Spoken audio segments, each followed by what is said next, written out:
Alma, Windy lan Feli ya iku kanca sing akrab banget. Feli kuwi wong sing paling peduli lan seneng nasehati kanca-kancane sing duwe kesalahan. Ing esuk dina, Nek esuk-esuk ngono kowe ngewangi apa biasane? ngewangi piye ta maksudmu kuwi? Ra mudeng aku karo sing mbok takoni kuwi. Maksudku iku, nek esuk ngono kowe ngewangi apa? Bantu wong tuamu, apa gur nyantai-nyantai tok? Ya ora mesti toh, kadang ya bantu wong tuaku, kadang ya ora. Emange ngopo? Ra apa-apa, mung pengen takon ae.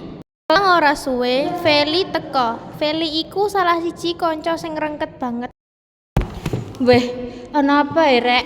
Ketoke kok serius tenan ngobrole. Serius apane to? Iki lho, aku nakoni Windy. Lek esuk-esuk kuwi ngewangi apa? Bantu wong tuane, apa gur nyantai-nyantai ae? Lah nek Windy yo gur enak-enakan ae saben esuk, ora pernah dekne bantu wong tuane. Padahal wong tuane kuwi wis tuwa tenan lho. Sok to ora tau gelem ngrewangi. Mbujuk lakan apa sing kowe omongno mau Vel? Wah, kowe iki kebangetan banget dadi anak.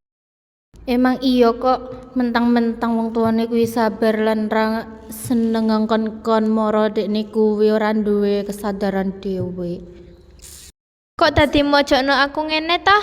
Aja nggatekno omongane Feli. Kempros Feli iku. Nek aku ra ngopo-ngopo ya tak bantu kok wong tuaku. Ah, kowe iki ora gelem ngaku apa ana ning ngono wae. Ngomong gelem bantu. Wong mau esuk wae tak wasi wong tuamu ira-wiri dhewe terus kowe enak-enakan ning ngarep omah. Payah kowe Win. Dadi wong mbok ya sing prihatin sithik karo wong tua. Engko nek wong tuamu wis ra ono lagi nyesel awakmu.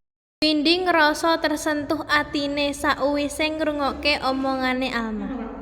Jane jan bener apa sing diomongke karo Alma. Aku ki males bantu-bantu wong tuaku.